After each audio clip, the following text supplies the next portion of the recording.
Vous avez publié récemment, aux éditions Payot, le journal de votre mère, embarqué 90 jours sur un morutier en mer Blanche. Alors, est-ce que vous pouvez nous présenter cette femme, Anita Conti, dont on sait qu'elle est née en France, d'origine arménienne, mariée à un diplomate, et morte en Bretagne à Bormenay, à l'âge de 98 ans, c'est bien ça? C'est ça. Anita Conti, donc la dame de la mer, surnommée par les marins eux-mêmes, donc née effectivement dans une famille, je dirais, privilégiée, alerte, mais avant-gardiste, qui a bénéficié donc d'une éducation un petit peu hors norme, qui lui a donné le goût à la fois des livres et de la mer. Et elle ne cessera jamais d'alterner entre ces deux passions. Elle commencera d'abord par la reliure d'art, a rédigé par ailleurs des articles sur le monde maritime pour commencer à témoigner de ce qu'est le travail des marins, mais aussi de la surexploitation des océans, des articles qui datent de 1934 qui sont titrés « L'océan est inépuisable ». Bon, voilà, c'est pour vous dire un petit peu la vision avant-gardiste qu'avait Anita Conti. Et cette passion va petit à petit prendre corps parce qu'elle est engagée par l'Office scientifique et technique des pêches maritimes, qui est l'ancêtre d'Ifremer, et qui va lui permettre d'aller un peu plus loin, de s'embarquer notamment à bord de navires de pêche, comme témoin, comme scientifique détaché, pour faire de l'échantillonnage, de la cartographie sur des fonds de pêche qui n'existent pas encore, des relevés de sédiments, etc. Et en 1939, pour arriver au Carnet Viking, le navire océanographique de l'OSTPM, l'Office scientifique et technique des pêches maritimes, est en panne. Il n'y a pas les budgets pour le faire réparer. Et Anita va convaincre les désarmateurs et l'Office des pêches de s'embarquer à bord d'un chalutier Terre-Neuve qui va partir pour la mer de Barents pendant 70 jours. En 1939, elle part en juin et elle rentre fin août, quelques jours après. C'est la guerre. Ce récit aurait dû être sans doute le premier livre publié par Anita Conti.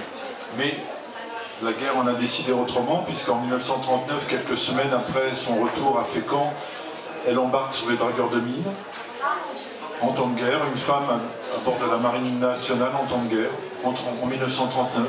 On se demande comment, mais bon, c'est le cas. Pendant plusieurs semaines, plusieurs mois, elle embarque sur les dragueurs de mines à Dunkerque, à Boulogne. Ensuite, on la retrouve dans les années 41 avec un convoi de chalutiers qui ne peut plus pêcher, évidemment, dans l'Atlantique Nord. Donc ces chalutiers vont fuir à la fois la surveillance allemande et anglaise pour continuer à pêcher dans les eaux chaudes d'Afrique. Donc là, Anita, pendant 2 années, 3 années pratiquement, ne quittera pas, va passer d'un bateau à l'autre, du volontaire au Tatiana, du Mengwen au Hardy, etc. Mais elle va pratiquement pas mettre le pied à terre, ou alors pour des rapides escales, et va faire la cartographie de zones qui ne sont pas encore connues, la cartographie de pêche, pêcher des poissons dont on ne connaît pas le traitement sur des chalutiers qui sont adaptés à pêcher de la morue, dans des mers froides. Donc là, on pêche dans des conditions complètement différentes. Et pendant 2 ans et demi, elle va travailler sur ces navires. Et puis ensuite, elle va s'attacher à l'Afrique, y développer la recherche des pêches traditionnelles pour améliorer le régime alimentaire des populations locales, notamment au Sénégal, en Guinée et un petit peu au Dahomey aussi. Donc voilà, une dizaine d'années en Afrique, et puis ensuite elle reviendra en France, pressentant un petit peu la fin des colonies, un nouveau gouverneur de l'AOF qui ne reconduit pas sa mission, qui ne croit pas en son travail. Bon, sur des intempéries qui détruisent son matériel. Donc elle va rentrer en France dans les années 50. Et à partir des années 50, elle n'a plus aucune mission officielle. Tout ce qu'elle entreprendra, c'est sur ses propres initiatives, avec ses propres moyens, ou en rassemblant, en demandant à quelques amis, à quelques relations, les moyens de pouvoir financer telle et telle recherche, tel embarquement, etc. Et elle va courir après l'horizon, les horizons qui reculent à la mesure que l'on avance, jusqu'à un âge avancé, aux années 70, 80, et en continuant à pousser sa rêverie, qui est à la fois une rêverie très concrète, qui s'enracine sur l'observation très très fidèle, mais qui se projette tout le temps, tout le temps, tout le temps. Et donc, voilà, Anita Conti rapidement brossée. Donc un regard, vous avez ici un de ces appareils photo. Elle a fait des magnifiques photographies, une plume et une vision. Voilà. Alors justement, c'est la question que je voulais vous poser. On sent dans son journal, le Carnet Viking, qu'elle est à la fois scientifique par ses observations, elle est océanographe bien sûr, elle a une sensibilité d'artiste dans ses descriptions de paysages marins,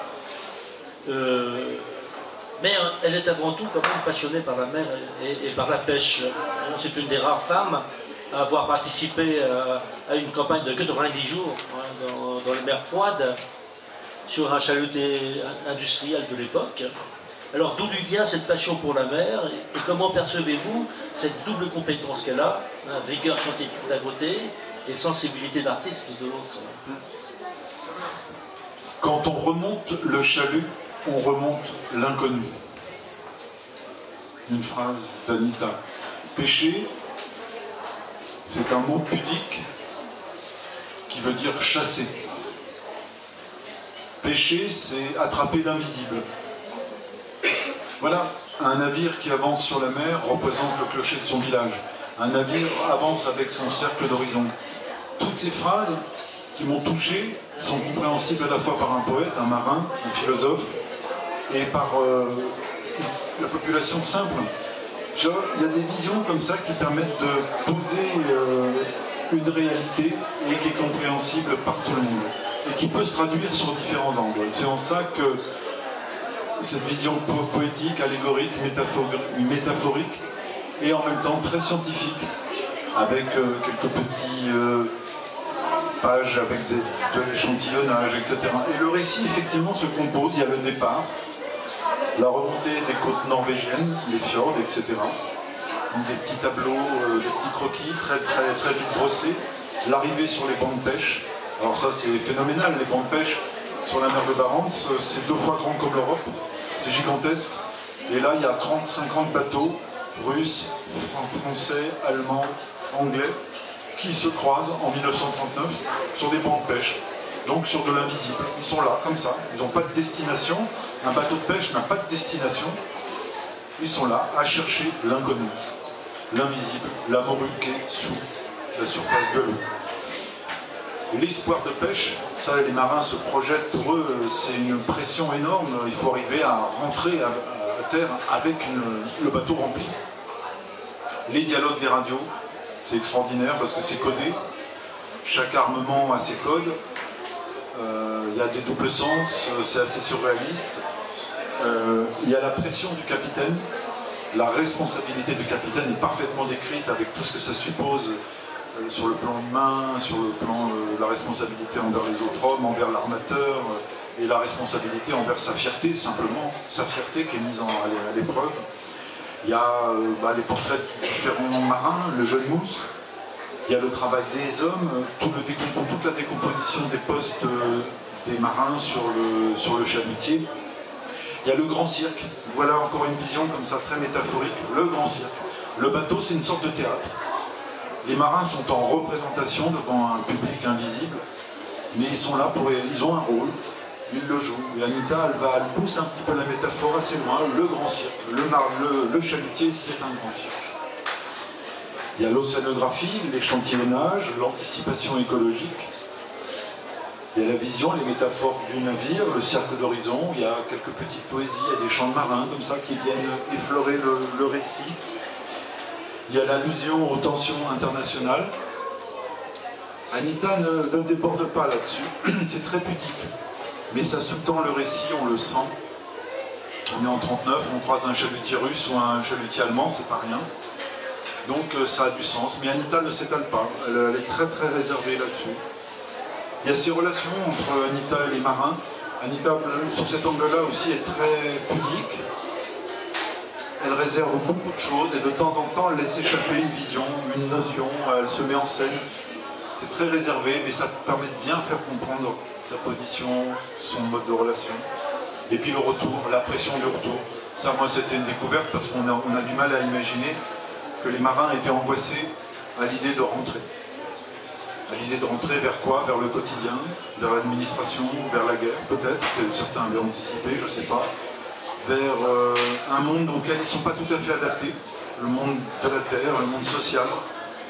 Donc ça, c'est très... Et puis retrouver sa femme, retrouver sa fiancée, retrouver ses parents. Tout ça est chargé d'émotions et c'est très bien décrit. Et puis donc le retour à Fécamp pour un militaire. Alors dans son journal, on voit apparaître une inquiétude qui s'est aujourd'hui concrétisée autour de la pêche industrielle au chalut. Alors d'abord la surexploitation des océans avec la multiplication des bateaux sur les pêcheries, l'augmentation de la performance technique, la raréfaction de la ressource. Il y a aussi une critique des rejets, tous ces poissons hors taille ou non commercialisables qui sont rejetés morts en mer sur une palanquée de 6 tonnes. Elle nous dit que seules 2 tonnes vont être conservées, ce qui provoque un énorme gâchis alimentaire. Et puis enfin, l'abus du chalutage sur certaines zones provoque, dit-elle, non seulement la disparition de la ressource, mais aussi la destruction des fonds. Elle dit que le chalut ravage les fonds qui hébergent la nidification des espèces. Ces propos datent de 1939. Comment a-t-elle perçu par la suite l'évolution de la pêche hauturière? Elle continuera toujours à pointer cette problématique, toujours à sa façon, avec un peu de temps en temps en faisant quelques articles de presse, avec un peu d'écho, mais toujours avec une discrétion. Et puis c'est une femme dans ce milieu-là, donc on la considère parce qu'elle est audacieuse, parce qu'elle a du charisme, mais est-ce qu'on la prend vraiment au sérieux? Je ne pense pas. Donc elle se bat en fait contre un horizon qui recule à la mesure que l'on avance. Et ce qu'elle a pointé dès les années 35, encore une fois en 39, encore dans les années 50, encore dans les années 60, c'est resté lettre morte puisqu'on continue à faire la même chose, on s'enfonce dans les mêmes types de problèmes et en plus la démographie aidant, le problème n'est pas prêt de se résoudre. Donc comment considérer? C'est difficile, moi je ne sais pas quoi dire là parce que elle est pourtant bien éloquente. Si on lit L'Océan, les bêtes et l'homme, qui est publié aussi chez Payot, c'est un livre qui alterne à la fois l'expérience vécue sur un bateau, d'une recherche à propos d'un poisson, de ses observations, et qui alterne la réflexion. Et chaque chapitre, vraiment, elle pointe les problèmes, elle les dénonce, mais bon, voilà, ça reste comme ça. Et en plus, alors, elle est sur une crête parce qu'elle dénonce et en même temps elle respecte. Parce qu'elle respecte les marins, elle respecte les pêcheurs. Elle se met un petit peu de leur côté. Donc elle dénonce, elle pointe et en même temps elle est sur une crête très fine, elle n'est pas accusatrice. Et donc il y a une subtilité, même on le sent dans son langage, qui fait qu'il y a du respect. Et ce respect-là ne permet peut-être pas à d'autres de s'appuyer sur sa vision et de dénoncer le problème. Ouais, c'est le respect. Il y a vraiment un respect du monde maritime, des pêcheurs, les hommes qui travaillent. Pour elle, ça a du sens. Bon, j'ai une dernière question un peu plus personnelle par rapport à votre mère. Il me semble que sa passion pour la pêche est parfois très ambivalente. Elle est attirée par l'aspect mécanique et industriel du chalutage de haute mer, c'est-à-dire la machine, les treuils, le chalut énorme avec ses 40 mètres d'ouverture, ces panneaux qui font chacun 800 kg, etc., etc. Mais cette mécanique titanesque l'attire et la trouble en même temps par sa violence, son aspect monstrueux, son aspect sauvage. Et le terme revient à plusieurs reprises dans ses analyses.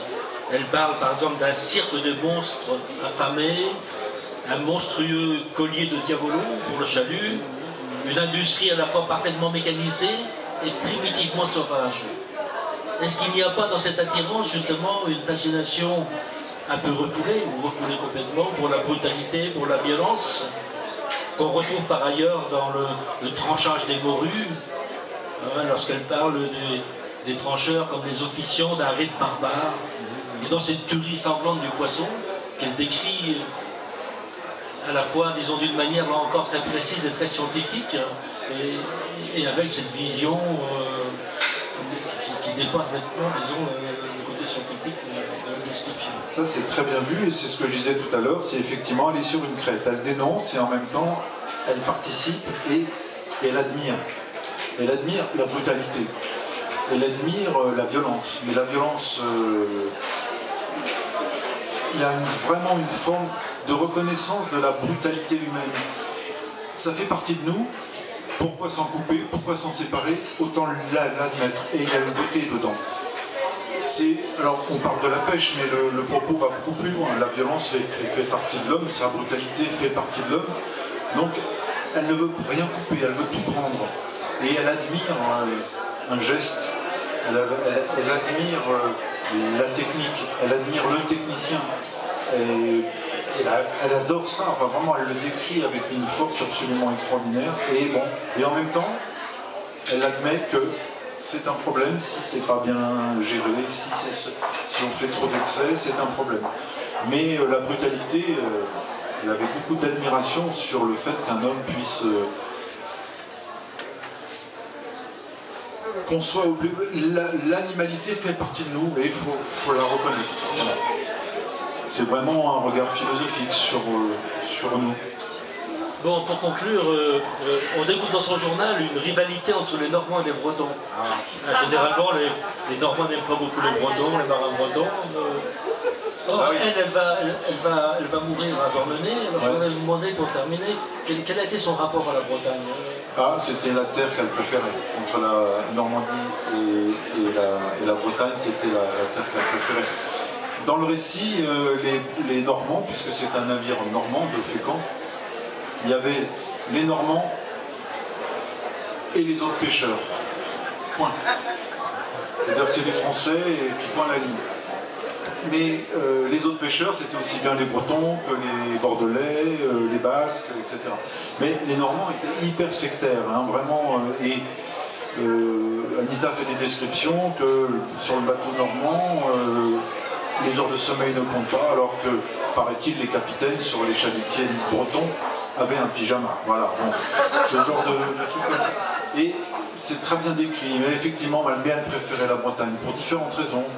La solidité du sol, le granit, qui est différent du calcaire blanc des grandes falaises du pays de Caux. Elle préférait aussi les personnalités bretonnes. Par exemple, elle disait qu'un pays s'est inventé un autre mot pour exprimer l'étranger, le hors-sein. C'est un double verrouillage, et c'est un peu dommage. Voilà. Donc, elle préférait vraiment la Bretagne. On l'adore. Écoutez, on vous remercie et puis... Je vais vous dire un tout petit poème, parce que la plume d'Anita, il s'agit de ça, vraiment, on est là, c'est la fête du livre, et c'est son écriture sur laquelle vraiment je vais mettre l'accent. Sur des flots immensément pareils et sans fin dissemblables, vers les horizons qui reculent, vers les étoiles qui vont naître, vers l'infini du bleu qui va noircir un navire emporté jusqu'au bord du ciel. De ses parois de fer, il déchire les eaux, et moi, en lui, prisonnière.